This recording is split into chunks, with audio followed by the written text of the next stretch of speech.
ngayon mga maestro ay pag-usapan pa rin natin itong tungkol sa DepEd PBB 2023. Ayan, so meron nga tayo ditong konting update lamang po mga maestro, patungkol pa rin dito sa ating PBB 2023. Ngayong araw po yan, October 28, 2025. Ayan, so patapos na po ang buwan ng Oktubre.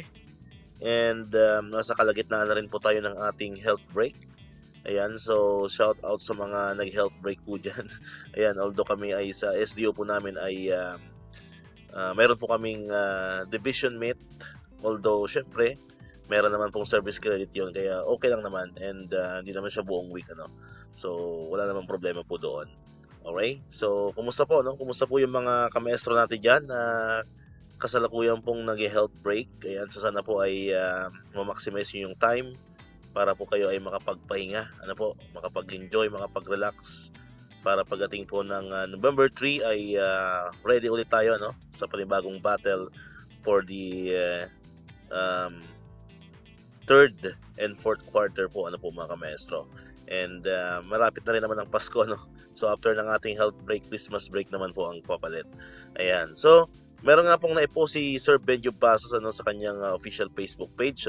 So shout out po kay Sir Benjo, sa kanya po natin kinuha itong information na ito.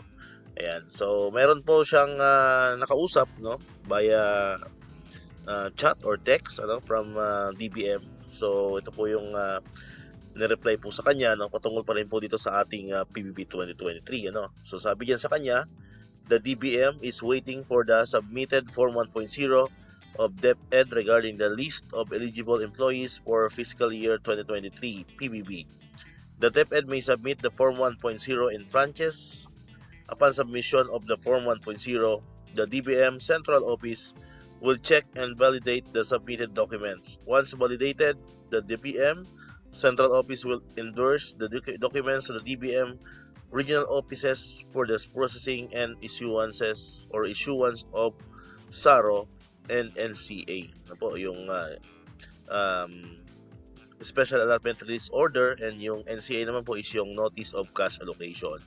Ayan, so yan po yung naging reply po ng contact po ni Sir Benjo Basas inside the DBM Central Office. Ayan, so yan naman po yung parati nating ipinapaliwanag mga kamaestro sa mga vlog po natin before ayan, patungkol nga dito sa proseso po ng pagdaraanan nitong ating PBB 2023. So ongoing pa rin ongoing ang validation ng ating mga Form 1.0. Ayan, so as of today, October 28, ay sabi ko nga, wala pa rin po tayong or wala pa ring SDO or RO na nakakatanggap po ng SARO for PBB 2023. So antayin po natin, so hopefully by November ay magsimula na po silang mag-release ng SARO, Wala pa lang po tayong nababalitaan kung meron ng SDO na tawag dito, merong SDO na may discrepancies or merong error at ibinalik sa kanila. Although may mga naririnig po tayo dyan, pero di pa po natin nababalidate yan. Information na yan kung yun ba ay totoo or hindi. Kasi once po na mayroong discrepancies, mayroong error sa Form 1.0, automatic po magtatagal po yun. Kasi babalik po yun sa SDO, then ayusin ulit, and then after nilang maayos, i-forward ulit sa DBM. So magkukonsume na naman po yun ng ilang araw or ilang weeks bago maproseso.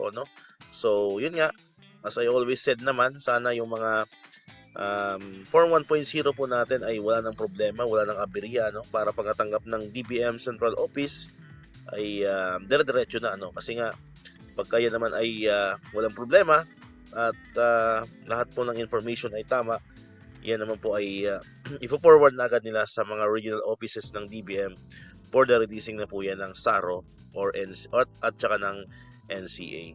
So, kapag may SARO na at may NCA na, so usually, lang po yan, 1, 2, or 3 weeks ay nandiyan na po ang ating PBB. So, pinakamabilis 1 week, So, meron namang gano'n, paglabas ng SARO, after a week, andyan na sa mga, po natin, sa mga card po natin yung ating pera, mga kamaestro. And then, minsan naman 2 weeks, ayan, depende po, So, yun. So, basta, pagka walang problema, ang ating mga 1.0, ang ating Form 1.0 ay dire-diretso na po yan mga kamaestro. And sabi nga natin hopefully by November, ano po. Pero yun po, estimate lang natin, ano? Hindi naman po yun official, no? So, estimate lang po natin as early as November siguro, ano po, kung walang problema ang ating mga Form 1.0. Or kung hindi man, December, ano po. Basta sabi naman nila, hindi yan lalagpas ng December 2025. Alright, so dito ko natatapusin itong ating video ngayon mga kameso. Kung di ka pa nakakapag-subscribe, click mo na ang subscribe button dyan para ikaw yung unang nakapanood ng mga videos na in-upload natin. Katulad dito, yung mga updates pa rin about sa PBB 2023 and other benefits sa mga teachers and government employees. And syempre, click mo na rin ang notification bell button para ma-notify ka. Always updated ka pag may mga bago tayong uploaded na videos. Sa muli, maraming salamat sa inyong panonood at pakikinig. Once again, El Maestro. See you on my next vlog. Bye-bye!